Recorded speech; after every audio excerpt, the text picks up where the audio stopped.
Hi friends. So ఇప్పుడు ఈ colour code base చేసుకుంటూ మనం ఈ ట్యుటోరియల్లో ఒక ఫాల్స్ ఎంట్రీని ఏ రకంగా ఐడెంటిఫై చేయాలి అనేది ఒకసారి చూద్దామండి. సో మనం ట్రేడింగ్లో నష్టపోవడానికి ప్రధాన కారణం ఒక రాంగ్ ఎంట్రీ ఇవ్వడం ద్వారా మాత్రమే నష్టపోయే ప్రమాదం ఉంది. సో ఆ రాంగ్ ఎంట్రీస్ని మనం ఏ రకంగా ఐడెంటిఫై చేయాలి, ఈ కలర్ కోడ్ ఏ రకంగా మనకి హెల్ప్ఫుల్ అవుతుంది అనేది ఈ కాన్సెప్ట్లో మనం తెలుసుకుందాం. సో ఒక ఫాల్స్ ఎంట్రీని ఈజీగా ఇది ఫాల్స్ ఎంట్రీ అని ఇక్కడ మనకి ఈ కలర్ కాన్సెప్ట్ మ్యాప్ సాఫ్ట్వేర్ అనేది చాలా సులభంగా మనకి చెప్పడం జరుగుతుంది. సో ఇక్కడ ఒకసారి చూద్దామండి. మనం ఇందాక ఆల్రెడీ కలర్స్ గురించి ఎక్స్ప్లెయిన్ చేసుకున్నాము.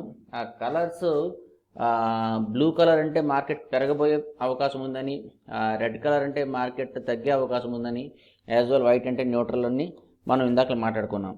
అయితే ఇక్కడ సింప్లీ మీరు ఇక్కడ ఈ చార్ట్లో అంటే మనం 5th ఫిబ్రవరి నుంచి చూసుకుంటూ వెళ్దామండి. సో ఈ చార్ట్లో మీరు అబ్జర్వ్ చేసినట్లయితే ఇక్కడ ఓన్లీ సింగిల్ కలరే కనిపించడం జరుగుతుంది. అంటే మార్కెట్ ఒక సింగిల్ కలర్తో ఉంది, మల్టీ కలర్ అనేది ఇక్కడ ఎక్కడా లేదు. అంటే రెడ్ కలర్ కనిపిస్తుంది, అంటే మార్కెట్ కిందకి వెళ్ళే అవకాశం ఉంది. ఓకే, వేరేజ్ ఇక్కడ బ్లూ కలర్ ఉంది, అంటే మార్కెట్ పైకి వెళ్ళే అవకాశం ఉంది. వేరేజ్ మళ్ళీ రెడ్ కలర్ వచ్చింది, మార్కెట్ కిందకి వెళ్ళే అవకాశం ఉంది. అయితే ఇక్కడ మనం ఒక ఫాల్స్ ఎంట్రీ ఐడెంటిఫై చేసే అవకాశం ఎలా ఉంటుంది అంటే, చూడండి ఫ్రెండ్స్, ఎప్పుడైతే ఒక సింగిల్ డైరెక్షన్ ఉందో అంటే కలర్ ఇక్కడ డాష్ బోర్డ్లో మనకి కంప్లీట్గా బ్లూ లేదా blue mixed with white colour, అంటే వైట్ అనేది న్యూట్రల్ కనుక మనం దాన్ని యాక్సెప్ట్ చేయొచ్చు.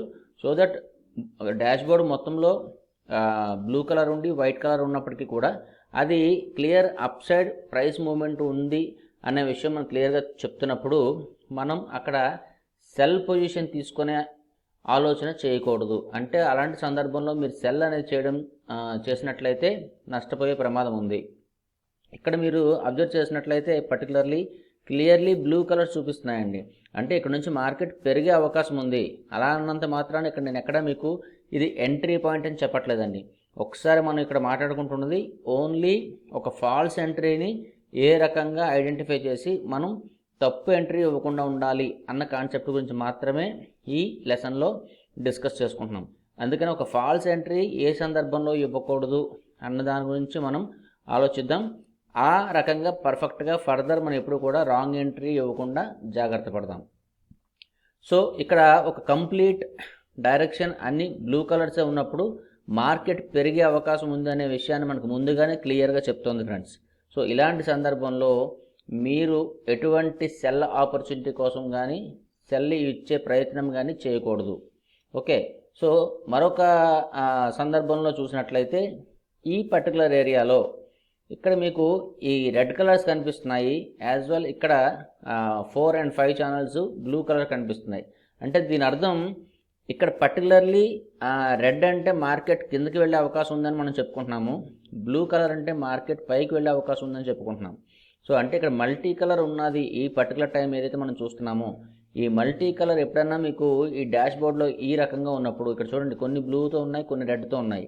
అంటే బ్లూ ఉన్నప్పుడు మార్కెట్ పైకి పుష్ చేయడానికి ప్రయత్నం చేస్తుంది, యాజ్ వెల్ రెడ్ ఉన్నప్పుడు మార్కెట్ ప్రైస్ని డౌన్ చేయడానికి ప్రయత్నం చేస్తుంది. అంటే ఇలాంటి సందర్భంలో ప్రైస్ అనేది నెక్స్ట్ ఒక ఎంత టైం అనేది మనం ఎగ్జాక్ట్గా చెప్పలేము, కానీ ఒక 15-20 minutes ఆర్ 1 hour వరకు కూడా అప్ టు ఆ సైడ్ వేస్ మాత్రమే ఉండే అవకాశం ఉంటుంది. అంటే ప్రైస్ పైకి వెళ్తున్నట్టుగా అనిపిస్తుంది, యాజ్ వెల్ మళ్ళీ కిందకు వస్తుంటుంది, మళ్ళీ కిందకు వెళ్తున్నట్టుగా అనిపిస్తుంది, మళ్ళీ పైకి పుష్ చేస్తుంటుంది. ఎందుకు అలా జరుగుతుంది అంటే మనకి ఇక్కడ క్లియర్గా కలర్స్ చూపిస్తున్నాయి. ఇక్కడ నుంచి పైకి కిందకు పుష్ చేస్తే ఈ లైన్స్ అనేది ప్రైస్ని పైకి పుష్ చేయడానికి ప్రయత్నం చేస్తాయి. ఇలాంటి సందర్భంలో మనం ఎటువంటి ట్రేడ్స్ తీసుకోకూడదు. అంటే డాష్ బోర్డ్లో మల్టీ కలర్స్ ఎప్పుడైతే కనిపించాయో blue and red colours, simply you should avoid to enter into any kind of trades. అది మీరు బై చేయకూడదు, సెల్ కూడా చేయకూడదు. అలాంటి సందర్భం మళ్ళీ చూద్దాం ఫ్రెండ్స్. చూడండి ఇక్కడ కూడా మళ్ళీ మల్టీ కలర్ అనేది మనకు రావడం జరిగింది. సో ఇక్కడ రెడ్ కలర్ చూపిస్తుంది, యాజ్ వెల్ ఇది బ్లూ చూపిస్తుంది. అంటే ప్రైస్ కిందకి ఇది పుష్ చేయడానికి ప్రయత్నం చేస్తే ఈ బ్లూ అనేది ప్రైస్ పైకి తీసుకెళ్లే ప్రయత్నం చేస్తుంది. ఓకే, సో ఇలాంటి సందర్భంలో మనం ఎప్పుడు కూడా ట్రేడ్స్ అనేది చేయకుండా జాగ్రత్త పడితే మీ తాలూకా క్యాపిటల్ 100% సెక్యూర్గా ఉంటుంది. సో ఇక్కడ మీరు అబ్జర్వ్ చేసినట్లయితే ఇక్కడ కూడా మళ్ళీ క్లియర్గా ఒక బ్లూ అనే కలర్ కనిపిస్తున్నప్పుడు మార్కెట్ పెరిగే అవకాశం ఉందని క్లియర్గా చెప్తోంది ఆ రోజు మార్నింగ్ మార్కెట్ ఓపెన్ అయినప్పుడు. అలాంటి సందర్భంలో మీరు సెల్ చేసే ఆలోచన ఉండకూడదు. ఎప్పుడైతే మీరు సెల్ చేస్తారో ఈ మొత్తం పైకి పెరగడం వలన నష్టపోయే ప్రమాదం అయితే ఉంటుంది. సో బ్లూ కలర్స్ కనిపిస్తున్నప్పుడు ఆలోచన బై చేసే అటువైపు ఉండాలి తప్పితే సెల్ చేసే ఆలోచన ఉండకూడదు. యాజ్ వెల్ మల్టీ కలర్ ఉన్నప్పుడు అది బై కూడా సెల్ ఎటువంటి ట్రేడ్స్ తీసుకునే ఆలోచన మనం చేయకూడదు. ఇక్కడ చూడండి క్లియర్లీ కలర్స్ అన్నీ కూడా ఒక సింగిల్ డైరెక్షన్ చూపిస్తున్నాయండి. అంటే ఒక డైరెక్ట్ రెడ్ కలర్ మాత్రమే కనిపిస్తున్నాయి మనకి ఇక్కడ ఈ డాష్ బోర్డ్లో, అంటే ఈ పర్టికులర్ టైంలో. సో ఈ రెడ్ కలర్ అంటే మార్కెట్ కిందకి వెళ్ళే అవకాశం ఉంది. ఓకే, సో ఇక్కడ మీరు చూసినట్లయితే మధ్యలో మళ్ళీ ఈ కలర్స్ వచ్చినా సరే ఈ కలర్స్ అనేది మనకు కన్ఫర్మేషన్ ఏమీ లేవు. అది ఎంట్రీ పాయింట్లో మీకు చెప్తాను, ఎక్స్ప్లెయిన్ చేస్తాను. సో మనకు మార్కెట్ చూడండి మళ్ళీ ఇది కిందకి స్ట్రాంగ్గా పుష్ చేసింది. సో ఇలాంటి సందర్భంలో మీరు బై అనేది చేయకూడదు.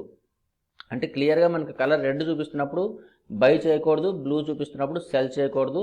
యాజ్ వెల్ ఇక్కడ అబ్జర్వ్ చేయండి మల్టీ కలర్ ఉన్నప్పుడు ఇది కింద నుంచి పైకి పుష్ చేస్తుంది, పై నుంచి అది కిందకి పుష్ చేస్తుంది. సో ఈ సందర్భంలో మనం ట్రేడ్స్ తీసుకున్నట్లయితే అక్కడ మనకు టైం వేస్ట్ అవుతుంది, యాజ్ వెల్ నష్టపోయే ప్రమాదం కూడా ఉంటుంది. అందుకని మనకు ఒక డైరెక్షన్ కన్ఫర్మ్ అయ్యేంత వరకు కూడా మనం వెయిట్ చేసి మనకంటూ ఒక స్పెసిఫికేషన్స్ ఉన్న ఎంట్రీకి అవి మీకు నెక్స్ట్ వీడియోలో చెప్తాను.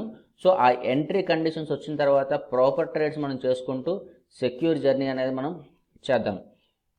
సో ఈ రకంగా డాష్ బోర్డ్లో ఎక్కడ మల్టీ కలర్ ఉన్నప్పటికీ కూడా మనం ట్రేడ్స్ అనేది తీసుకోకూడదు. ఇక్కడ చూడండి ఇక్కడ రెడ్ ఉన్నది, ఇక్కడ బ్లూ ఉంది. సో ఇలాంటి సందర్భంలో మీరు ఎటువంటి ట్రేడ్ తీసుకోకండి. ఓకే, అయితే ఇక్కడ మనం ఆ మార్కెట్లో ట్రేడ్స్ తీసుకునే అంటే ఒక ఫాల్స్ ఎంట్రీ ఐడెంటిఫై చేసే సందర్భంలో మరొక ఇంపార్టెంట్ థింగ్ని కూడా మనం దృష్టిలో పెట్టుకోవాలి. అంటే మార్కెట్ మనని హడావుడి చేస్తుందండి, అది పైకి వెళ్ళిపోతున్నట్టుగా ఒక్కొక్కసారి షార్ప్గా స్పీడ్గా మూవ్ అయిపోతుంది. మనం హడావుడి చేసి అయ్యి బాబు ఇదేంటి పైకి వెళ్ళిపోతుందేమో అని చెప్పి అక్కడ కంగారుగా బై చేయడం జరుగుతుంటుంది చాలామంది. సో అలాంటి హడావుడి ఏది చేసినప్పటికీ కూడా మనకి కాన్సెప్ట్ తెలిస్తే అలాంటి హడావుడికి మనం భయపడే అవకాశం ఉండదు. అయితే ఇక్కడ మనం కాన్సెప్ట్లో కొంచెం మెళుకువలు తెలుసుకోవాలి. దాంట్లో భాగంగా ముందు ట్రెండ్ కాన్సెప్ట్ గురించి ఒకసారి చెప్తానండి. ట్రెండ్ అనేది మనం ఎటుపక్క ఉంది అనే విషయం మనకు తెలిస్తే సో మనం రాంగ్ ఎంట్రీస్ ఇచ్చే ప్రమాదం అయితే ఉండదు. అంటే ఇక్కడ ట్రెండ్ అప్ ట్రెండ్లో ఉందనుకుంటే మార్కెట్ పైకి వెళ్ళే అవకాశం ఉన్నప్పుడు మనం సెల్ చేయాలనే ఆలోచన ఉండకూడదు. As well market down trend ఉంది అనే విషయం మనకు తెలిస్తే మనం బై చేసే ప్రయత్నం చేయకూడదు. అయితే ట్రెండ్ మనం ఎలా ఐడెంటిఫై చేయాలి? సో ట్రెండ్ అనేది ఇక్కడ మనకున్న ఈ 5 ఛానల్స్ని ఆధారంగా చేసుకొని వెరీ సింపుల్గా ట్రెండ్ని మనం ఐడెంటిఫై చేయొచ్చు. అది ఎలాగో ఒకసారి చూద్దాం ఫ్రెండ్స్. సో ఇక్కడ మనకి ఛానల్స్ ఆల్రెడీ మీకు ఎక్స్ప్లెయిన్ చేశాను.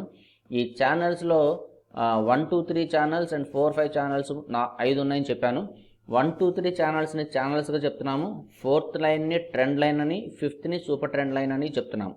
అయితే ఇక్కడ ట్రెండ్ని మనం ఏ రకంగా అర్థం చేసుకోవాలి అంటే ఇక్కడ వెరీ సింపుల్. మనకి ఈ ట్రెండ్ లైన్స్ బ్లూ కలర్లో ఉంటే క్లియర్గా పేరే ట్రెండ్ లైన్, అది అందులో బ్లూ కలర్ ఉందంటే బ్లూ మనకి బై సైడ్ ఉంటుందనే విషయం క్లియర్గా కలర్ కన్ఫర్మేషన్ చెప్తోంది. అంటే స్ట్రాంగ్ అప్ ట్రెండ్ అని మనం అర్థం చేసుకోవాలి. అలా ట్రెండ్ లైన్ వైట్ కలర్లో ఉన్నప్పుడు ఆ ట్రెండ్ ఎటుపక్క ఉంది అనేది మనకి ఏ రకంగా తెలుస్తుంది అనేది కాన్సెప్ట్ కొంతమందికి డౌట్.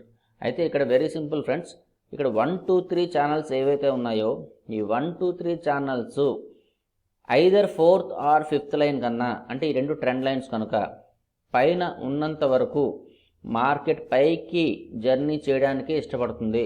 సో దట్ అక్కడ అప్ ట్రెండ్ అని మాత్రమే మనం భావించాలి, ఇర్రెస్పెక్టివ్ ఆఫ్ కలర్స్. అక్కడ కలర్స్ ఏ ఉన్నప్పటికీ కూడా మార్కెట్ అప్ ట్రెండ్లో ఉంది కనుక మార్కెట్ పైకి వెళ్ళే అవకాశమే ఉంటుంది. సో అప్ ట్రెండ్లో ఉన్నప్పుడు మనం సెల్ చేసే ఆలోచనని చేయకూడదు. ఇక్కడ మీరు అబ్జర్వ్ చేయండి ఫ్రెండ్స్. ఇక్కడ clearly market 1, 2, 3 channels 4 and 5 channels కన్నా పైకి ఇక్కడ వచ్చి క్లియర్గా కనిపిస్తున్నాయి. అంటే మార్కెట్ ఇక్కడ నుంచి పైకి వెళ్ళే అవకాశాన్ని స్టార్ట్ చేసుకుంది. సో దట్ ఇక్కడ ఆ టెంపరీ మనకి కలర్స్ రెడ్ కనిపించినంత మాత్రాన్ని ఇది కిందకి వెళ్ళిపోతుంది అనుకోవడానికి లేదు. అందుకని మీరు అబ్జర్వ్ చేస్తే ఇక్కడ మల్టీ కలర్ ఉన్నప్పుడు ఎలాగో మనం ట్రేడ్ చేయం, కానీ ఈ ట్రెండ్ కూడా మనం గుర్తుపెట్టుకున్నట్లయితే ఇది కిందకి వచ్చినట్టే వచ్చి అబ్జర్వ్ చేయండి ఫ్రెండ్స్. మళ్ళీ ప్రైస్ అక్కడ సపోర్ట్ తీసుకొని పూర్తిగా పైకి వెళ్ళడం జరిగింది. అంటే ఆ ట్రెండ్ అప్ ట్రెండ్ ఉన్నప్పుడు మనం అప్ ట్రెండ్లో ఉన్న ఆపర్చునిటీస్ వైపే ఫోకస్ చేయాలి. అలాంటి సందర్భంలో వచ్చే ఎంట్రీస్ తీసుకుంటే మనం ది బెస్ట్ ప్రాఫిట్స్ అనేది తీసుకోవడానికి పాసిబిలిటీ ఉంటుంది. సో ఇక్కడ మళ్ళీ మీరు అదే అబ్జర్వ్ చేయండి. ఇక్కడ మార్కెట్ ఇక్కడ అన్ని రెడ్ ఉన్నప్పటికి కూడా ఎందుకు మళ్ళీ పైకి వెళ్ళింది అంటే 1, 2, 3 ఛానల్స్ అనేవి 4th and 5th అంటే ట్రెండ్ లైన్స్ కన్నా పైన ఉన్నాయి. అది ఉన్నంత వరకు మార్కెట్ పైకి వెళ్ళడానికే ప్రయత్నం చేస్తుంది. సో అందువల్ల మళ్ళీ మార్కెట్ ఇక్కడ నుంచి పైకి జర్నీ చేయడం అనేది జరిగింది. సో అంటే ఇది క్లియర్ అప్ ట్రెండ్ అనే విషయం మనకి అర్థమవుతుంది. ఇక్కడ మీరు అబ్జర్వ్ చేసినట్లయితే నెక్స్ట్ డే మార్కెట్ ఇక్కడ 1, 2, 3 ఛానల్స్ అనేది ఈ 4th and 5th లైన్ కన్నా కిందకి రావడం చూస్తున్నాము. అంటే ఇక్కడ మీకు 4, 5 ఛానల్స్ కన్నా కింద ఉండాలనే కండిషన్ కాదండి. ఐదర్ 4th లైన్ అంటే trend line or 5th line, sometimes ఆ రెండింటి కన్నా కిందన. ఇక్కడ మీరు అబ్జర్వ్ చేయండి, ఈ పర్టికులర్ ఏరియాలో 1, 2, 3 ఛానల్స్ ఈ 4th ఛానల్ అనేది పైన ఉందండి 5th ఛానల్ కన్నా, కానీ 1, 2, 3 ఛానల్స్ 4th కన్నా కిందన ఉన్నాయి. అంటే ఇక్కడ నుంచి ఈ పర్టికులర్ ఏరియా నుంచి మార్కెట్ డౌన్ ట్రెండ్ అని క్లియర్గా చెప్పుకోవచ్చు. అంటే ఈ పర్టికులర్ ఏరియా అండి ప్రైస్ ఇక్కడ నుంచి మార్కెట్ డౌన్ ట్రెండ్లో ఉండబోతోంది. క్లియర్? సో ఇక్కడ నుంచి మన ఆలోచన డౌన్ సైడ్ మాత్రమే ఆలోచించాలి. సో బై సైడ్ ఇచ్చే ఆలోచన చేయకూడదు. ఈ రకంగా ట్రెండ్ లైన్స్ని మనం డిసైడ్ చేసుకోవచ్చు. మళ్ళీ కొంత టైం తర్వాత మార్కెట్ ట్రెండ్ చేంజ్ చేసింది.